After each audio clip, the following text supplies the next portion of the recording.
Bismillahirrahmanirrahim. Assalamualaikum warahmatullahi wabarakatuh. Alhamdulillahi rabbil alamin.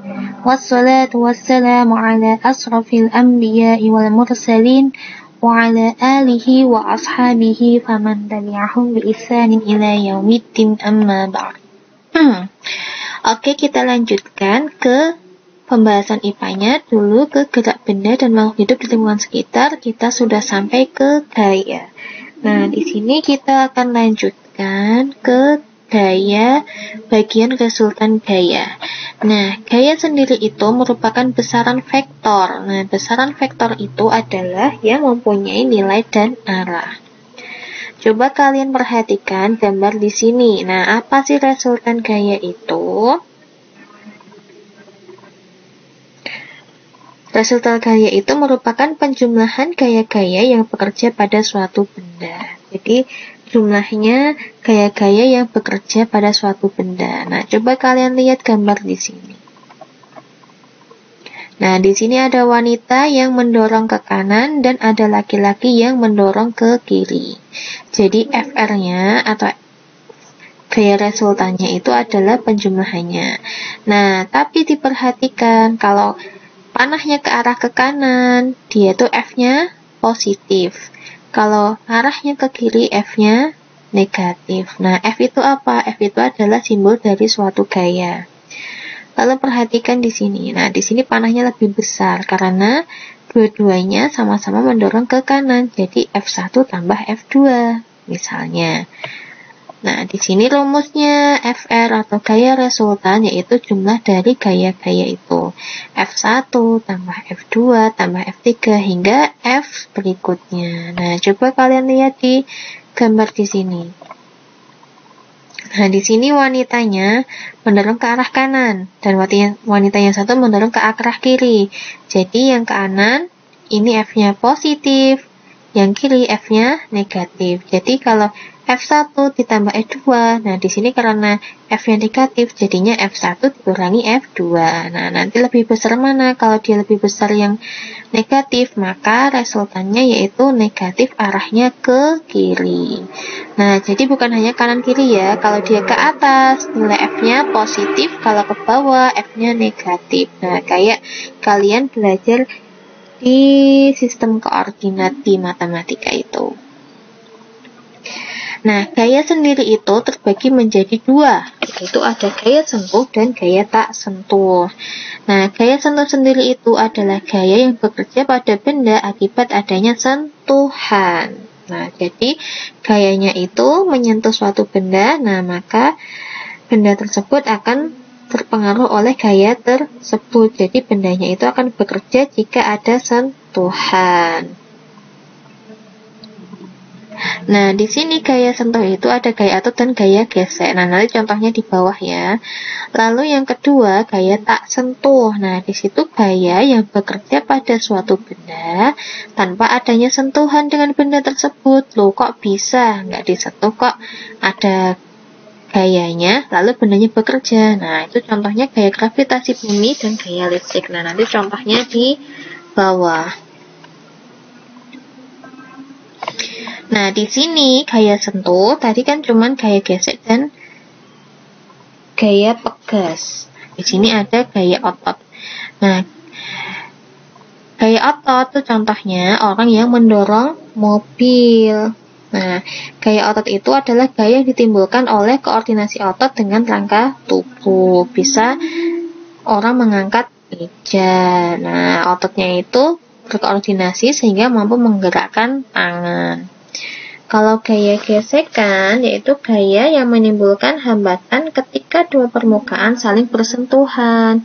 Jadi gaya gesek itu bendanya saling bersentuhan. Nah, contohnya itu gesekan antara sepatu dengan permukaan lantai ketika kamu berjalan, atau ban mobil dengan jalannya.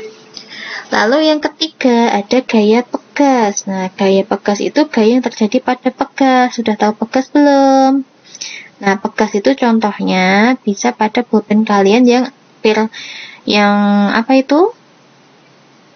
Yang pulpennya model cetitan. Nah, itu ada pirnya itu. Nah, itu Itu adalah salah satu contoh dari pegas. Nah, contohnya gaya pegas itu adalah anak panah yang terlepas dari busurnya dan melesat jauh. Lalu gaya tak sentuh. Nah, gaya tak sentuh itu tidak terjadi persentuhan. Nah, di situ ada gaya magnet, gaya gravitasi, dan gaya listrik. Nah, gaya magnet di sini itu gaya pada magnet yang dapat menarik benda-benda tertentu. Kalian sudah tahu magnet? Nah, magnet itu yang warnanya hitam. Nah, kemudian jika saat kalian dekatkan dengan besi atau paku besi, nah maka dia itu dapat ditarik oleh magnet. Lalu yang kedua itu gaya gravitasi. Nah, gaya gravitasi itu apa? Gaya gravitasi itu merupakan gaya tarik bumi terhadap seluruh benda bermassa yang terdapat pada permukaannya. Nah, contohnya buah mangga yang jatuh dari pohon. Jadi buah mangga itu jatuhnya ke atas apa ke bawah? Nah, ke bawah kan, jadi ke bumi. Nah, karena mangga itu jatuh ke bawah karena pengaruh gaya gravitasi bumi, seperti kalian saat meloncat dari atas ke bawah. Nah, kalau nggak ada gaya gravitasi, kalian jadinya terbang. Lalu yang ketiga itu gaya listrik statis. Nah, gaya listrik statis itu merupakan kekuatan yang dimiliki benda yang bermuatan listrik sehingga dapat menarik benda-benda di sekitarnya. Contohnya yaitu penggaris plastik yang kalian gosok-gosokkan pada rambut, terus kemudian kalian taruh kertas di atas meja, lalu penggaris tersebut setelah kalian gosok ke rambut, taruh di atas meja di antara kertas itu. Nah, maka kertas-kertas itu akan bergerak sendirinya karena di situ ada gaya listrik statis dari penggarisnya. Nah, di sini kita fokuskan ke gaya gesek sama gaya berat. Nah, macam-macam gaya. Nah, ini kita bahas ke gaya gesekan. Nah, gaya gesek itu arahnya berlawanan dengan arah gerak benda. Nah, jadi kalau bendanya ke kanan, berarti gesekannya ke kiri. Nah, di situ gaya yang terjadi jika dua benda bersinggungan. Misalnya kayak kalian, sepatu kalian yang bersinggungan dengan lantai. Nah, di situ ada gaya geseknya. Nah, di sini terjadi jika dua benda tersebut bersentuhan ketika benda yang satu bergerak terhadap benda yang lain. Jadi saling bergesek. Nah, macamnya apa aja gaya gesek itu? Ada gaya gesek statis dan ada gaya gesek kinetis. Bedanya, kalau gaya gesek statis itu gaya yang bekerja pada dua permukaan benda yang bersentuhan. Ketika benda tersebut belum bergerak, nah jadi statis itu tidak bergerak ya. Nah, itu mendapatkan gaya gesek statis, lambangnya Fs. Kalau gaya gesek kinetis yaitu gaya gesekan yang bekerja ketika benda bergerak. Nah, itu lambangnya Fk atau gaya kinetis. Nah, di sini gaya gesek itu ada yang menguntungkan dan merugikan manusia. Gaya gesek yang menguntungkan manusia itu dapat membuat Anda berjalan di atas tanah tanpa tergelincir. Yang kedua, pada rem kendaraan. Yang ketiga, gesekan antara ban mobil dengan jalan membuat mobil dapat bergerak dengan baik. Lalu kerugiannya apa? Itu bisa dibaca sendiri di modulnya. Nah, ada gesekan antara ban mobil dan jalan menyebabkan ban mobil itu cepat aus atau cepat licin. Terus kemudian bagian-bagian yang ada dalam mesin mobil atau motor dapat menimbulkan panas yang berlebihan. Lalu ada gesekan antara air laut dan kapal laut dapat menghambat gerak kapal laut. Itu bukan salah satu. Itu termasuk manfaat dan kerugian gaya gesek. Terus kemudian ada gaya berat. Nah, gaya berat di sini arahnya selalu ke bawah karena dia terpengaruh oleh gravitasi bumi. Sehingga rumusnya W sama dengan M kali G.